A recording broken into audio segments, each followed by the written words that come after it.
in our country, Malawi. We really love you, our Father, and all your committee. Pempero langa limene ndi pempere lichokere pa Chisoda 14:14 kuti ndisatumenyera mikondo inu mulicheke.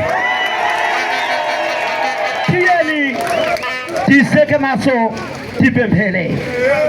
Olemekezeka ndinu Mulungu wakumwamba, ndinu Mulungu wadongosolo amene Yehova mwapangisa kuti Dokotala Lisoka Bambe abwere kuno kuchitipa atiuze fundo zogwirika.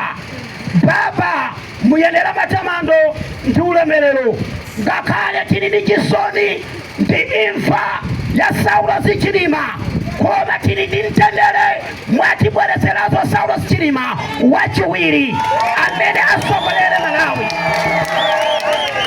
Baba, muyenera matamando, muyenera ulemu pamene chipani cha MCP tichichosa pasiki Septemba tichiyika mumanda purusa kupurusa vumbi kuvumbi.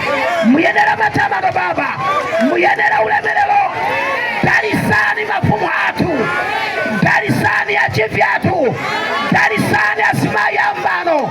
Muyenera matamando, muyenera ulemu, mumupase mpafu mwana wano Dalisoka Bambe ayankule mosa wopa, ayankule popanda manta. Baba, pilipalo kumvesera fundo zao, mwayenera matamando, mwayenera ulemu. Muzina la Yesu tapempera, amen.